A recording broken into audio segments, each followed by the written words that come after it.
maa ngi leen di nuyu di leen ziara di nuyu Ajaratu Dieynaba di ko ziara di wax mu ñaanal ñu xam naa ñaan bi moo nangu moo tax fi mu ne nii lépp a ngi dox 5/5. macha allah. di nuyu Ibrahima Diallo l'infatigable waaye di nuyu tamit l'innovateur wala bokk waa ji nga xam ne nu ñu wutee koppar rek la ko yàlla xam loo mën loo ko tamit xam naa ne moom fa tabaarakallah monsieur le ministre Chérif Diouf di nuyu mboolem techniciens yi fi nekk di am mbégte lool teew fi tey xëy na dañuy joxe kàddu gi rek le temps que ñu dugg dans le vif du sujet. merci beaucoup waaye daal lii moom c'est un réel plaisir. merci. merci beaucoup di fàttali nag bu yàggul dara ak conquête pouvoir beeg yëpp ñun ñi nga xamante ni ñoo bokk SNCOM El Hadj Malick Ndiaye moo ne woon suñu kilifa donc tey mu nekk vice-président du parti donc plateau bu SNCOM coordonné de A à Z boo si ñëwee il faut que ñu fàttali ko ñu wane ni itam suñu cant. moo tax ma jox leen exclusivité parce que man ba léegi defaguma émission. defagoo émission yéen jox exclusivité. donc ñun ñoo moom exclusivité. defaraat suñu ay kii protocole questionnaire ñu am président. voilà balaa El Malick di ñëw ci communication bi on revient un peu sur les images le président ñëw këram fii moo ko moom kër Maodo kër président Ousmane Sonko la ñëw pour s'affronter ak ay doomam muy waa njabooti patriotes yi ñëw aussi pour jënd carte de membre am Abdoulaye Régie boo leen ñu mënee may élément bi de ce fait internet yi ñuy seetaan ñoom tam ñu mën leen ko baaxee.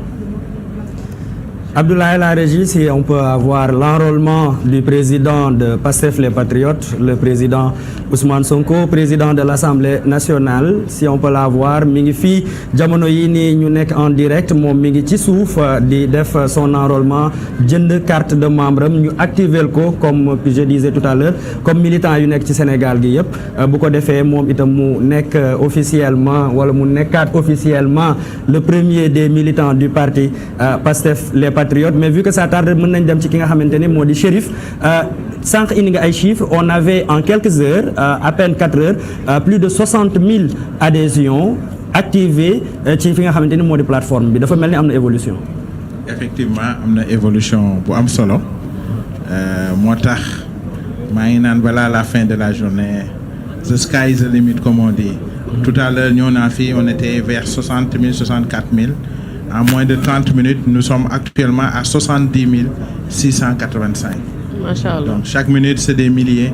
de Sénégalais qui adhèrent à PASTEF. Un gap de milliers de personnes ci peu de temps bi te di fàttali itam bi ñu yeewoo ak léegi engouement bi am na doole goo xamante ni effectivement suñu ay plateforme xawoon na yëngu tuuti mais quand même affaire bi dafa mel ni gars géré nañ ko. techniciens yi waa IT. Effectivement waa IT.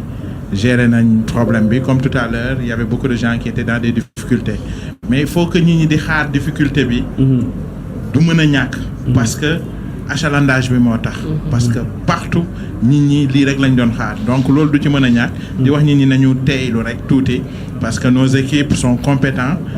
ñu ngi def li ci war lu ci mënti am tamit c'est une question de minutes balaa ñu koy régler. Diallo moom laay wax léegi naan bëgg bi c'est une bonne nouvelle parce que ça montre que les patriotes ñoom dem nañ jël assaut li nga xam ne mooy application bi ak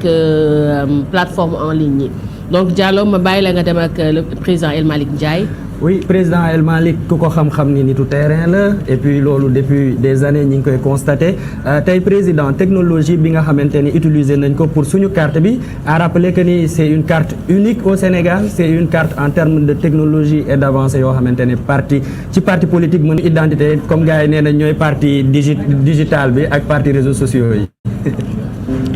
waaw jërëjëf Diallo damay door ci samay kàddu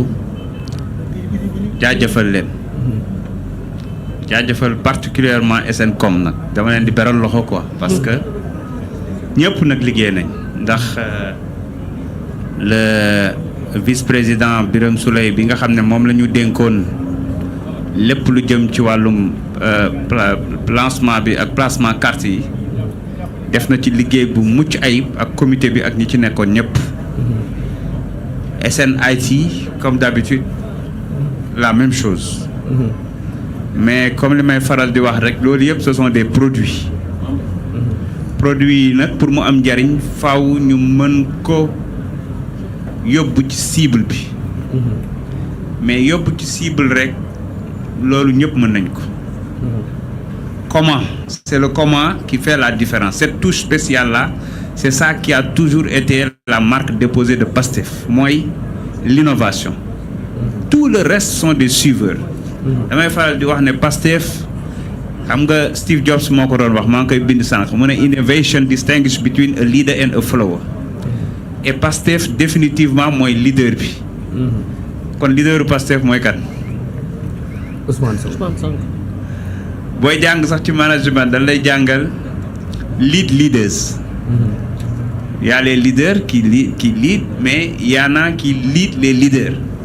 moom nag moom mooy ki nga xam ne moom mooy lead les leaders ci ka fànn innovation boobu noonu ngeen gis tey ñu indi carte boo xam ne su ma bañutoo ñu ne dama arrogant dama naan carte de membre Sénégal la carte de membre Sénégal la parce que jamono ji moom la gars yi doon bañ boo koy wax Pastef état mais Sénégal mooy Pastef instant yi nii loolu la yàlla dogal dëgg la Pastef mooy Sénégal Sénégal mooy Pastef. waaw loolu Pastef mooy Sénégal Sénégal mooy Pastef loolu la yàlla dogal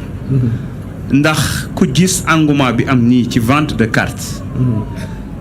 waaye ci vente de carte boo xamante ne nii dafa tegu ci booy def du am benn mismatch diggante carte yi ngay jaay ak ñi koy jënd ndax dëgg-dëgg ay militants lañ parce que boo gisee génne jaayum carte yi xaw a yéex a génn y a eu beaucoup de réflexion et de challenge pour nous assurer que ñiy jënd carte yi c'est vraiment des militants ou des sympathisants qu'on a pu transformer en militants waaye du rek comme lañ daan xam bu njëkk El Malick Ndiaye jógee fële ak 1 million de francs am jël ay carte dem séddale dañ ko verrouiller defee nañ ko noo xam ne nit ki fu mu nekk mën na jëndal boppam carte dugal toutes les données mais surtout carte boo xam ne dinañ gis carte nii rek mais la ca ginnaaw carte bi la carte ba di jëriñ lépp ak la mu mën a def lépp je pense que loolu dafa firndeelaat rek Pastef ni mu nekkee en avant ci parti waaye ni muy inspiré te balaa nga koy xam nga génn Sénégal ni muy inspiré les autres partis au niveau de l'Afrique par rapport ak tout ce qui est innovation tout ce qui est en quelque sorte stratégie de développement de massification d'organisation de communication entre autres donc daal loolu laa ci bëggoon a wax ci njëlbeen jaajëfal leen surtout ci yéen équipe bu com bi commençant ko ci l'actuel secrétaire national Amadou Ba jaarale ko ci l'infatigable Aram Gassama mu jox ko tout le reste de l'équipe. Merci beaucoup président El Malick Diallo président comme que moom day toog on va pas tarder jox ki nga xamante ne mooy Ngagne Demba Touré la parole avant le président Ousmane Sonko di ñëw. Diallo ma bàyyi la nga introduire. Effectivement Dieynaba bu ñu nee Pastef on parle du parti de la jeunesse cette jeunesse sénégalaise bi nga xamante ni ñoom ñoo yàgg nekk le métronome de la dynamique politique du parti Pastef les Patriotes Ngagne Demba am ci taxawaay bu am solo gis nañ leen pour ne pas trahir de secrétaire yi seen activation bëri na lool ci siège bi Ngagne Demba nan ngeen accueillir tey li nga xamante ni moo di carte bu bees bi ak itam ban taxawaay la ci JPS war a taxaw. waaw asalaamaaleykum Diallo maa ngi lay nuyu di nuyu ki nga partagé plateau bi muy Dieynaba Wone di nuyu le vice-président du parti premier vice-président à l'Assemblée nationale suñu frère El Malick Ndiaye di wax ni tey jour la ci innombrables jours yi Pastef di marquer l'histoire politique et sociale du Sénégal ndax nag Sénégal bi mu amee indépendance amoon na un parti unique wala ñuy wax parti unifié à partir de 1974 mu am parti bu bees bu ci tegu après ñu indi multipartisme limité après ñu indi multipartisme intégral tey Sénégal am na près de 400 partis politiques li xew fii tey musuñu gis parti buy lancé jaayum carte bu mel ni ci Sénégal loolu moom wax dëgg yàlla ñëpp gis nañ ko loolu nag li muy wane mooy Pastef demeure de façon incontestable la première force politique du pays parce que moo am majorité numérique moo am majorité sociologique mais moo am majorité ci fa peuple bi di décider te ñu ko fay teewal muy assemblée nationale. kon nag rien ne peut se faire dans ce pays sans Pastef li ci tegu nag mooy jëndum wala jaayum carte de membre lan lay manifester mooy